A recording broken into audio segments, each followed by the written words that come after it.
Tan যদি আপনার beauty বা আপনার গ্লোটাকে যদি একদম দাবিয়ে দেয়, তাহলে আপনি যতই স্কিনের মধ্যে আপনি ফেস ওয়াশ করছেন, আপনি স্কিনের মধ্যে নানান ধরনের প্রোডাক্ট ইউজ করছেন, আপনার গ্লোই আপনি দেখতে পাচ্ছেন না। আপনি কি করছেন? লাস্টে মেকআপের শরণাপন্ন হচ্ছেন, যাতে আমার বাইরে বেরোতে গেলে মেকআপের দ্বারা আমার ট্যানটা আমি আটকে দিলাম, মেকআপের দ্বারা আমার দাগ ছোপ আমি আটকে দিলাম, মেকআপের দ্বারা আমার একটা পুরনো থেকে দাগ এসেছিল আমি আটকে দিলাম, ব্যাস আমি সামনে সবাইকার সামনে এসেছি, আমার তো স্কিন খুব গ্লো করছে। কিন্তু উইদাউট মেকআপ, উইদাউট আপনার যখন মেকআপটা আপনি তুলছেন, তখন আপনি যেটা দেখছেন মিরারে, আপনার পুরো ট্যান, পুরো স্কিনের মধ্যে ব্লেমিশ, পুরো চোখের তলায় কালি, পুরো পিম্পলসের দাগ, সেইটা কিন্তু খুব ভয়ঙ্কর।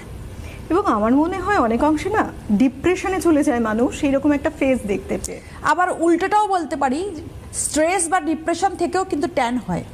আচ্ছা, দাগ হচ্ছে, দেখো আগের এপিসোডে আমি দেবাশীর সাথে প্রোগ্রাম করছিলাম যে দাগ বা মেচেদার দাগ বলো বা ব্লেমিশ বলো, এখানেও একটা ব্যাপার ছিল, আমরা মুঠো মুঠো কিন্তু ওষুধ খাই নানান রোগের জন্য। এই রোগের জন্য ওষুধ খাওয়ার জায়গাও কিন্তু আমাদের একটা সাইড এফেক্ট হিসাবেও কিন্তু স্কিনের মধ্যে একটা স্পট পড়ে, সেটাও কিন্তু একটা ট্যানিং বলতে পারি। একটা রোগের প্রতিরোধ করার জন্য বা রোগটাকে সারানোর জন্য যে আমি ওষুধটা খাচ্ছি, সেটা এতটা পরিমাণে স্টেরয়েড আছে, তার সাইড এফেক্ট হিসাবে আমি দীর্ঘদিন ধরে খাচ্ছি, আমার একটা লেয়ার চলে এলো স্কিনের পুরো অল ওভার বডি, মানে আমার যে গ্লোটা ছিল সেটা নষ্ট হয়ে গেছে ওষুধের রিয়াকশনের জন্য। এটাও কিন্তু ট্যানিংয়ের আন্ডারেই পড়ছে। শুধু যে আমরা ভাবি যে সূর্যের অতিবেগুনি রশ্মির জন্যই কিন্তু আমার ট্যান পড়ছে, তা কিন্তু নয়। তার মানে নিজেদেরকে এই যে এইভাবে ঢেকে সবসময় বেরোচ্ছেন মানুষ, বাইরের কারণটাই প্রকৃত কারণ নয়, এটা ভেতর থেকেও আসতে পারে। একদমই তাই।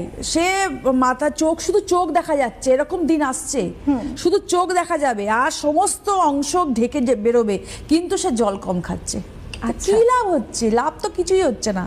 আমি জল কম খাচ্ছি, আমার ট্যানটা ভেতরেই তো জমে আছে, আমি বার করছি না, ইউরিনের মাধ্যমে বেরোবে, আমার হচ্ছে ঘামের মাধ্যমে বেরোবে, তাহলেই তো আমার স্কিন গ্লো করবে। অনেকে বলবে আমাকে ওয়ার্কশপে এসে, আমি অতিরিক্ত ঘামি, আমাকে ঘাম বন্ধ করার কিছু দিন। তো এবার গরমকালে একটা ঘাম হয়, প্রেশার হাই থাকলে অনেকের ঘাম হয়, স্ট্রেস থেকে ঘাম হয়, যেহেতু মানে অনেক টেনশন করছি, মানে আমার টেনশনের কোনো লিমিটেশন নেই, তার থেকেও কিন্তু হাত ঘামে বা হাত ঠান্ডা হয়ে থাকে সবসময়। আচ্ছা, প্যানিক অ্যাটাক থেকে হচ্ছে। এই সব কিছুর জন্য কিন্তু আমার ভেতরে ইন্টারনাল তো একটা ড্যামেজ হচ্ছে, যার ফলে কি আমি মুঠো মুঠো ওষুধ খাচ্ছি, আমি ঘুমোতে পারছি না। এই স্ট্রেসের ফলেই কিন্তু রাতে জেগে থাকার জন্য কিন্তু পরবর্তী সময় আমার স্কিনে ট্যান আসতে পারে। অনেকগুলো